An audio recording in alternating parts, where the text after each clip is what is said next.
Assalamualaikum. Assalamualaikum. Apa khabar semua? Harap semuanya sihat-sihat.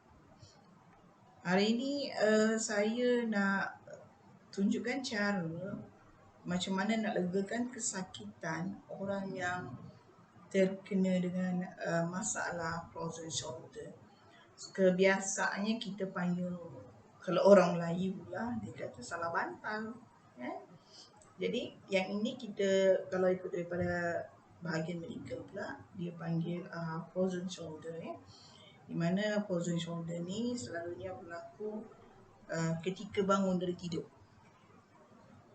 Ya, sebabnya ada beberapa orang hubungi saya, begitu juga yang pagi tadi ada orang hubungi saya, dia ada masalah frozen shoulder. Jadi memandangkan sekarang ni kita dalam keadaan PKPB, ya, dalam keadaan yang agak terkawal pergerakan, nak pergi klinik pun kita takut, kita rasa was-was, tak berani kan, sebab COVID ni semakin meningkat.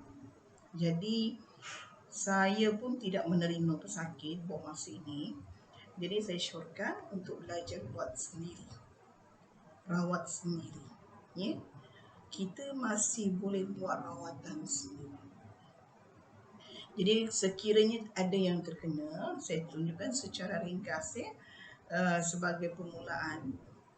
Kita diingatkan, ya, kalau takut berjumpa ke klinik ke mana kan, kadang-kadang tak ada orang bawa ke, tapi sebaiknya pergi klinik lah, doktor akan redakan sakit tu, ya. Contoh sakit belah kanan, okay, ini kanan saya, ya. Okay. Kalau misal kata kita ada kena frozen shoulder, perkara pertama yang patut kita elak adalah urut. Jangan urut, ya. Sebabnya kalau kita urut, dia otot kita dalam keadaan bengkak dan dalam keadaan tengah keras, dia terlampau banyak angin. Jadi otot tu menegang, dan begitu juga dengan tisu. Jadi tisu ni, ya, sifat bila dia dah tegang, dia akan mudah cedera kalau kita urut, kalau kita tekan, ya. Itu sebabnya doktor syorkan jangan urut, ya. Tapi untuk menyelesaikan masalah tu, untuk mengurangkan kesakitan, kita tepuk sahaja, ya. Tepuk macam ni. Daripada dia tegang sangat tu, bila kita tepuk, dia akan kurang, okey, dan kurang. Sebab frozen shoulder ni selalunya kalau orang dah pernah kena frozen shoulder sekali, dia akan ada berisiko untuk mendapat masalah rahang jatuh, lidah masuk dalam, kesukaran bercakap, ya, Bell palsy, mild stroke, sakit belakang, sakit dada, sakit tangan, sakit sampailah ke kaki. Jadi frozen shoulder ni kita kalau dah kena sekali, kita kena jaga. Kita kena sentiasa berjaga-jaga. Orang yang sihat tak kena, belum kena pun dia kena berhati-hati. Sebab apa? Orang sihat ni pun berisiko untuk kena frozen shoulder, ya. Ya, salah bantal. Orang Melayu kata salah bantal kan. Orang dulu-dulu, ya. Jadi cara rawatan dia permulaan menggunakan tangan. Tepuk. Ya, tepuk. Bukan macam ni tau. Macam ni. Okey, tepuk macam tu. Sebab kalau kita buat macam ni, ya, dia sakit. Bila kita buat macam ni, kita memukul dia dengan angin. Di sini angin, di sini pun angin. Jadi bila kita tepuk, ya, dia kurang sakit tapi dia akan cepat kendor. Ya, frozen shoulder ni dia berpotensi membuatkan kita punya bahu jadi radang, ya. Jadi kan kita pun susah nak angkat, tak boleh nak angkat, sakit kalau nak angkat, ya. Lepas tu frozen shoulder juga dia akan menjadi punca kepada tangan kebas-kebas, ya. Kalau tak dirawat, lama-kelamaan dia jadi tangan kita jadi lenguh dan kebas. Lepas tu tegang leher, tak boleh nak bergerak, ya. Lepas tu kita punya aliran darah jadi tak lancar. Jadi banyak sebab dia. Jadi kalau dia ketuk-ketuk macam tu, untuk legakan dia, sebab dia angin ya, angin. Macam mana boleh berlaku frozen shoulder? Frozen shoulder ni masa kita tidur kita sihat sihat. Masa kita tidur, kita tak bergerak. Kita tak bergerak agak lama. Kemudian bila kita nak bangun, kira kita nak beralih, nak berkalih tempat, kita mungkin masa siang tu kita ada bubur panas. Kita mungkin ada jalan, mungkin kita bekerja lebih, mungkin kita ada minum air sejuk lebih. Pun salah satu punca juga tu. Jadi badan kita ni pula masa tidur dia bekerja dengan lebih banyak lagi. Badan kita luar masa siang, kita punya badan bekerja secara yang fizikal nampak. Tapi bila time kita tidur, dalaman kita bekerja. Jadi mana darah tak lancar tu, dia akan meningkat perjalanan darah. Jadi perjalanan dari angin-angin dalam badan tu dia tak dapat nak keluar dengan lebih baik. Okey?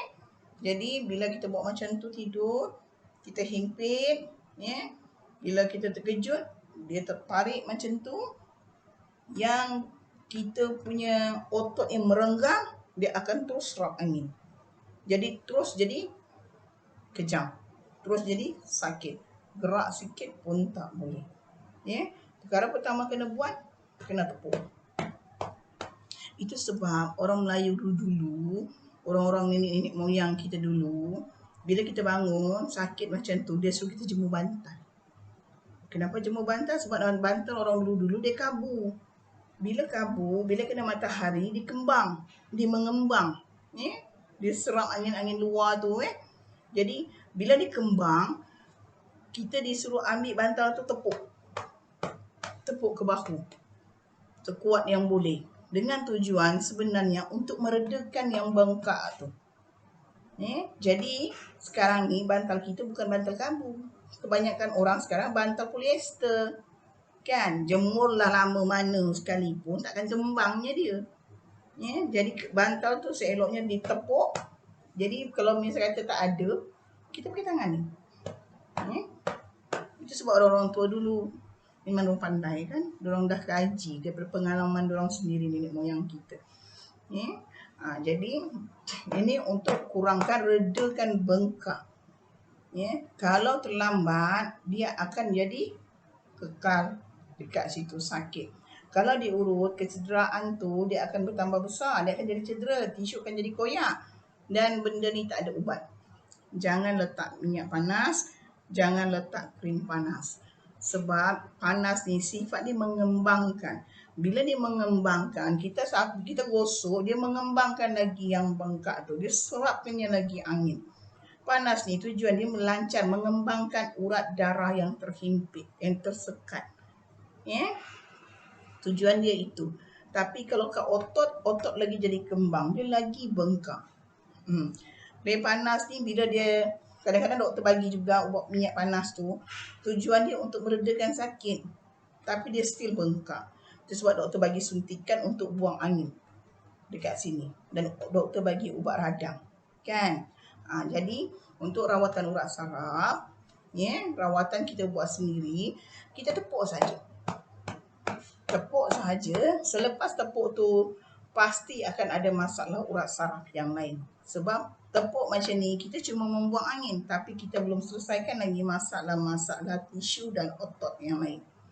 Aliran darah tu bila dia dah tersekat, dia akan banyak tersekat, dia akan banyak darah beku. Dia antara injak, tu yang jadi berketul-ketul tu. Kalau kita rasa ada ketul-ketul, biji-biji tu kan. Itu pun jadi salah satu punca tangan jadi kebas, lemah, apa semua. Lepas tu juga punca daripada frozen shoulder ni, dia susah nak baik. Kalau kita urut dulu, dia susah nak baik. Kalau kita tak urut, kita buat, insyaAllah dia boleh pulih dengan cepat. Urat-urat darah yang ke otak ni, ataupun turun ke bawah, dia akan terhimpit dengan disebabnya bengkak daripada punca frozen shoulder. Jadi kalau dapat ada frozen shoulder, sesiapa ada frozen shoulder, tepuk angin. Jangan urut. Urut dia akan menambahkan kecederaan tisu. Tak ada ubat ni. Kalau kita pergi jumpa doktor, doktor cuma bagi ubatan sakit. Tak ada ubat. Okey. Jadi yang ini kita kena hati-hati. Untuk rawatan urat saraf lain, saya syorkan kepada sesiapa yang berminat boleh join grup belajar urut dan rawat sendiri. Grup FB dekat dalam tu kita ada ajar banyak cara-cara rawatan. Frozen shoulder adalah juga menjadi salah satu punca Bell palsy dan minor stroke. Sebabnya dia menghimpit aliran darah, menghimpit urat kat sini. Darah tak lancar, boleh jadi blockage kat sini, kat belakang. Itu orang banyak kena minor stroke. Kalau dia punya bengkak merebak sampai ke depan telinga, sampai ke bawah leher ni, menjadi punca kepada Bell palsy. Kalau dekat belakang ni, dia akan menjadi punca kepada minor stroke. Tak bergerak, tangan dengan kaki jadi lemah. Muka sebelah, tangan kaki lemah. Kalau dia tekan tangan kaki saja, muka tidak, maknanya ada bahagian-bahagian urat tertentu. So, kalau ada sesiapa kena frozen shoulder, kena cepat-cepat rawat. Paling penting, jangan urut. Sebab kalau dah dia punya tisu cedera, otot cedera, susah nak pulih.